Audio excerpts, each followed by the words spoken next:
Diego Charchafli, South American General Manager for Filo Corp, could not be present today, so his talk on exploration advances in the copper-gold Filo del Sol project in South America will be presented by Bob Carmichael. All right, thank you again. Diego sends his regrets. Unfortunately, he was not able to attend the conference, so I'm taking over his presentation for him. Again, this will be posted on the Filo Corp website, so we've got a cautionary statement in front of it. Pretty basic talk, location and history. Juan's gone over quite a bit of that already, so I can skip over some of that, and then look into the geology and describe a little bit about what we're doing up there at the moment. So you know where the location is by now. It's the southernmost of the deposits in the area. It sits on a very large lineament, again, that continues all the way up to Los Helados and includes Lunahuasi. So those three deposits sit on the same megastructure, kind of northeast oriented. We're located about a 3-hour drive from Copiapó. It's much easier to access the project from the Chile side. And we're about an trip in from San Juan. So this just shows what it looks like up there. You can see a picture of Lucas Lundin on the left, sitting on our outcrop of chalcanthite, very beautiful outcrop and quite a unique geological feature. Filo del Sol is to the left of the slide there in the south. Tambarias part is off further to the left, just off the photo. You can see 1.5 kilometers north of that outcrop is where we've drilled into the high-grade Aurora zone. 2 kilometers north of that is the discovery hole into the Bonita zone, hole 60, which you can see there. And a further 3 kilometers north of that is the Gemelos target, which is actually at the southern end of the alteration zone from Lunahuasi. Project history, the first drilling was actually in 1998 by Cyprus Amex. In 1998, also, an earlier Lundin Group company, Argentina Gold, sold a deposit, which you may have heard of, called Veladero, to Homestake after discovering that. And I think it's interesting to note that the discovery team for Veladero included Diego, Martin Rode, and Alfredo Vitage, who are all currently Lundin Group employees still. In 2002, the Argentine Gold team, headed by Patricio Jones and Ricardo Martinez, went out and acquired the Vicuña District land package. Juan showed some of the Landsat imagery that led to them getting into that area. And part of the reason why it was available was because people didn't think there was any potential there. It didn't have the Miocene volcanics that hosted mineralization in the Maricunga belt to the north or the El Indio Veladero belt to the south, and so the mineral potential was perceived to be low. People didn't think it was worth exploring. Patricio had a different idea, recognized that it actually was prospective, and acquired the land package that we've turned into now the Vicuña District. The binational protocol was established in 2006, which really facilitated our exploration efforts up there. And in 2016, Filo Mining was spun out, and that again allowed one company to focus on the Filo project. Before then, Martin described Filo as kind of the poor sister. We had a big deposit at Los Helados, big deposit at Jose Maria, lots of drilling going on. And at the end of the season, if there was a bit of budget left, they'd drag a drill up to Filo del Sol and try a couple of holes and see what happened. But it was not the focus of exploration in the early years. We drilled off a lot of RC drilling into the oxide part of the resource, which was the focus, started going down the engineering study route, published a PEA in 2017, 2019 a PFS. And this was really a very clear fork in the road for the project. We had the decision to either keep going down that track, develop a feasibility study, and continue with the engineering studies and move towards development. But we'd also drilled the first 1,000-meter hole in Filo, which is hole 25, which had a 1,000-meter intersection of 0.47 copper equivalent. It was mineralized top to bottom and ended in mineralization. We also knew that the geological model suggested that we had a very strongly telescoped system. We should have a lot of porphyry mineralization below that. And so we actually made a pitch to the board that we should move off of the development track and continue with exploration. It's not an obvious decision to do at the time, but fortunately they agreed with us.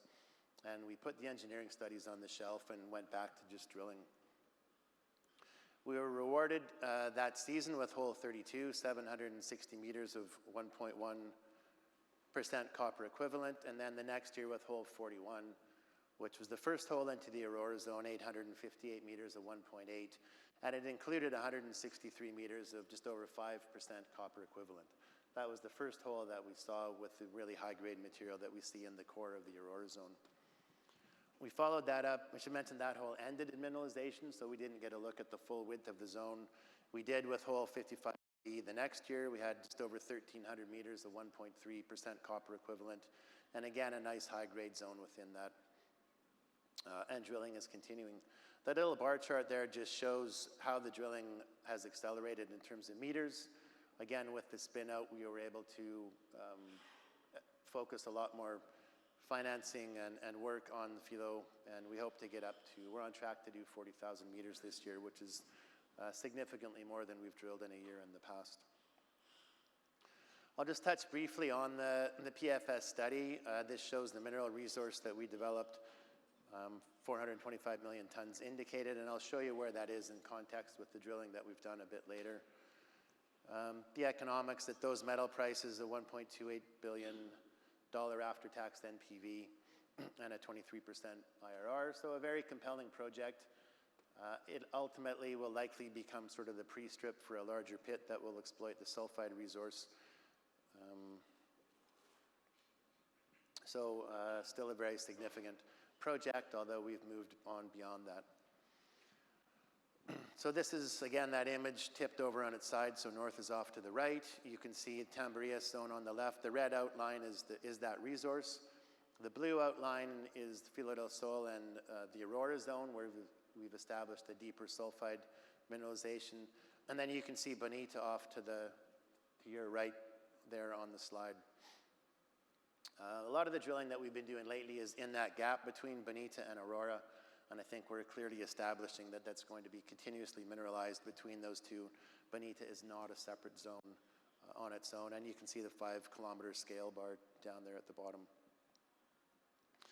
This is an image, just a vertical longitudinal section looking to the west. North is off to the right side of the image there. And this is where we were in 2019 when we finished the PEA. So you can see hole 25 there, a first 1,000-meter hole. 29 to the south, 800 meters of slightly less grade, but still quite interesting grades. And then to the north, we had 3 holes in particular that ended in quite good grade mineralization. 28, the last 68 meters were 1.3 copper equivalent. Hole 30, the last 72 meters were 0.86, and then VRC 89, which was our northernmost RC hole at that time, had some really compelling mineralization in it. And this was what sort of led us to the idea that, you know, we really needed to do a bunch more drilling here and see what was below the oxide pit to fully understand the deposit. So you can see that gray shape there, which is the oxide pit. So the resource that I showed earlier is completely contained within that pit shell, and just keep that in mind as you see the drill intersections. So the next year, you know, our 2 big holes were 34 and 32. You can see the grades there again, both over 1,000 meters of quite good grade mineralization. At that point, we were very happy that we decided to continue with the drilling and exploration, and you know, we're starting to really see that our interpretation was probably the right one. The next year, as we ramped up our capacity, we did more drilling. You can see hole 41 there in the middle. The green bar charts are silver, and interestingly, that intersection of that high-grade ledge in hole 41 was the first place outside of the sort of flat-lying silver zone that we'd seen through the oxide pit, and where we did see significant silver mineralization. We also drilled hole 51 up to the north near Bonita, not quite deep enough, but it had some very good grades within it. 3, starting to realize that we're still not drilling deep enough, but we're seeing a lot more sulfide mineralization as we went deeper to the north. We also had our then deepest hole, 46, which was just less than 1,400 meters, all in mineralization. Moving up, you know, some interesting things near surface in our silver zone, 64 meters at 1,200 grams per ton silver in a hole there. You can see hole 55C and 54 as we were able to get through the entire Aurora zone. I'll mention those holes still end in mineralization. We have a hard time drilling out of mineralization at Filo, even at our deepest hole is 1,800 meters at the moment. And then the Bonita Zone hole there, number 60, which was really a big step out to the north at the time. We had no other drilling up there, a geophysical indication that led us to drill that hole, and 738 meters of 0.51 equivalent with some higher grade material within it. So this is where we are at the moment. You can see hole 87 in that kind of gap between Aurora and Bonita. We've kind of called these things different zones, but really it's continuously mineralized from Tambarias in the south up to Bonita in the north, which gives us an entire north-south distance of 5 kilometers. Again, you can see the pitch shell there in blue. The whole area under Tambarias and under the Filo zone, we've not done any deep drilling underneath that area, and that's one of the things we want to try to do this year. We're continuing to fill in that gap where the text says Bonita zone in that area there, and then just keep trying to tighten up the drill spacing. If you look at this image, the grid squares on it are a kilometer square. It looks like there's a lot of drilling in that zone, but we still have large gaps in the drill pattern up to 200 meters south of hole 41. We haven't gotten a hole in there yet, and we have some very large gaps to drill, and I think we're going to continue to make new interesting discoveries within this deposit as we go. Stepping back another scale, you can see our flamenco target off to the left and Gemelos off to the right. We've sampled 5 grams per ton gold in a silicious stockwork at the top of Cerro Vicuña there, where it says 50 meters, and that gives us about 2.2 kilometers of vertical extent on the mineralization here, and it's 7 kilometers from Flamenco in the south up to Gemelos in the north. So we really do have a lot of room here to continue to expand things. Looking briefly at the geology, what Filo is a very, very strongly telescoped high sulfidation porphyry system.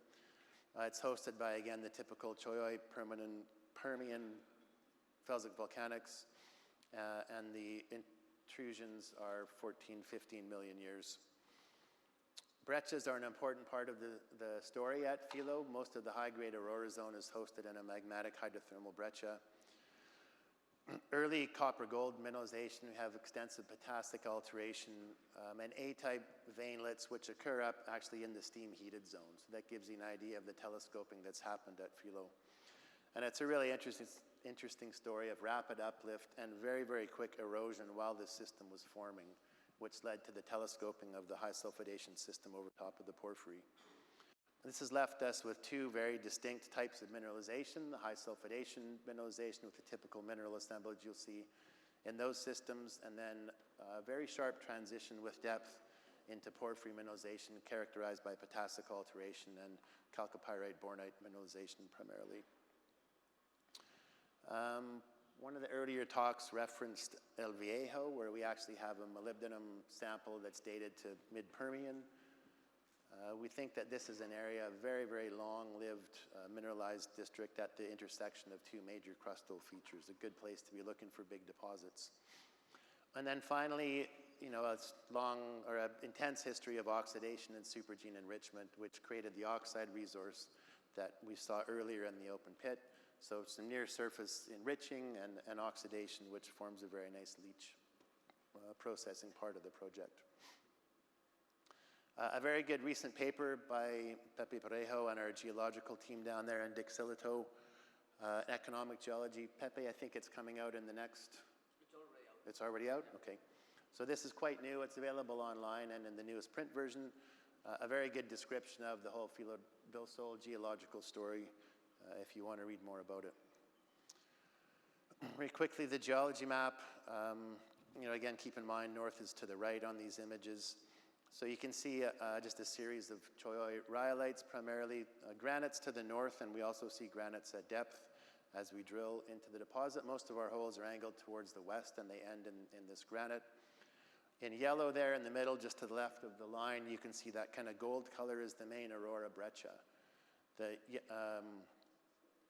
red little shapes there are phreatic breccias, which are also a part of the mineralized system, and you can see some of those all the way up to Bonita.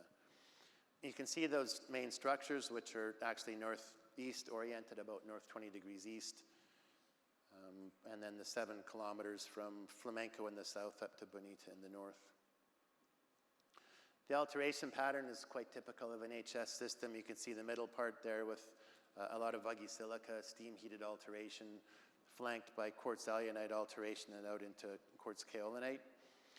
One of the interesting things on this image, and it's just an example of how your thinking can change as you explore these systems and drill new holes. Hole 85, which you can see down there, the bottom right of the image, is one that we drilled earlier this year. It was intended as the easterly step out on the Bonita zone. So Julian, one of our geologists who's actually here today, recognized some mineralization in the creek there and did some trenching and thought that was a good place to drill a hole. And so we did that one, had a nice intersection in it, about 500 meters of good copper gold grades. And we're thinking about it as a 700 meter step out east of Bonita, got into some mineralization, expanding that zone. Last year, we also did a lot of geophysics. We did a magnetotelluric survey and some 3D IP surveys. A very strong conductivity anomaly, northeasterly trending along from Tamborias up to where it says Bonita there. But we also saw a flanking anomaly, a similar anomaly, not quite as strong, a little bit shallower to the east, downwards on the image there. And looking at this, we'd sort of historically had thought of things as being northerly oriented. The big blue silica zones down to the left of the image, following up over the Aurora Ridge. Certainly the topography kind of goes that way. But if you change your thinking around a little bit and think about a flanking northeasterly parallel zone, actually the southern end of that could be the Flamenco silica zone that you can see there on the image.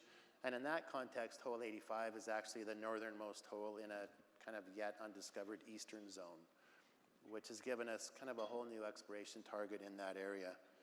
It was encouraged or reinforced by 2 geotechnical holes that we did out in there. One of them, we intersected 12 meters of 5.5 grams per ton gold.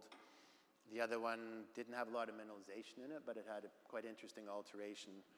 And then we had 2 holes farther to the east of that with quite very anomalous zinc in them. So we're starting to get the idea that we've got an eastern trend there parallel to Tamborias, Aurora, Bonita zone that we're very eager to start drilling. Just quickly, a section and some rock photos here. This is looking at some of the breccias that we've got. The middle one there is the typical phreatic breccia. Lots of alunite in the matrix and vein fragments you see within that. Going a bit deeper, this is the main magmatic hydrothermal breccia. This is very typical of the mineralization within the Aurora zone. The main ore minerals are enargite, chalcocite, bornite. You can see these very fine sulfide fractures within them and a very subtle breccia unit, but definitely brecciated. You can see a porphyry clast in the breccia there in the top part of it.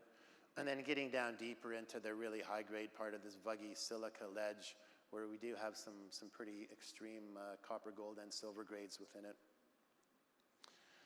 Going down deeper into the porphyry environment, the top one there is a nice breccia, and again, just referring back to Pepe's talk yesterday about how do you get really high grades, hypogene grades in these systems. The vuggy silica, we certainly see that. We also see it in some of these high-grade potassic breccias. The top and middle photo, and then the bottom one is just an example of the porphyry that we end in the bottom. We have obviously several different porphyry phases. Some are more well mineralized than others. So currently we've got 9 drills on site. We've been able to keep those drills going through 2 winters now, which has been an interesting exercise. We're focusing on the Aurora zone during the winter, and as the weather moderates, we'll look to move those and step out and do more exploration drilling. So just some summary and conclusions. I think Filo del Sol by any means has been a very successful exploration program over the last several years. And I just wanted to mention some of the things that led to that. So the first one is the right land package. Seems obvious, but if you don't have the right land package, you're never going to find a good deposit on it.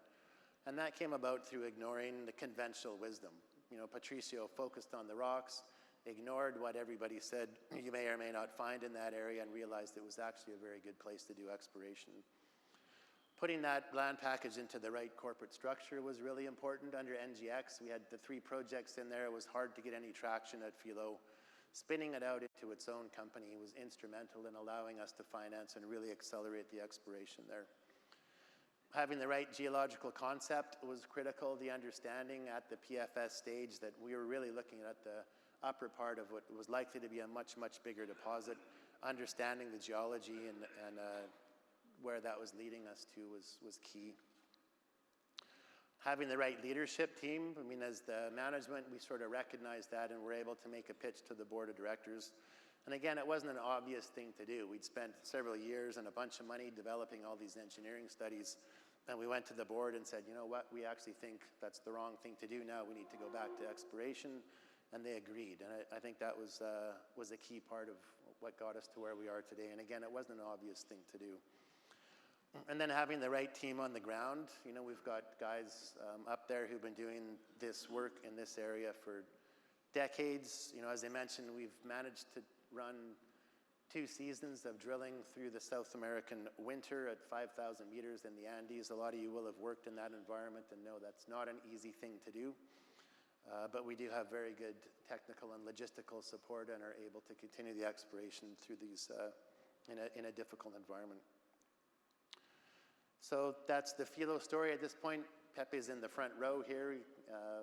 Julian and Guido, 2 of our project geologists, are in the audience, available for discussions or questions if anybody is interested in more information on it. Thank you very much.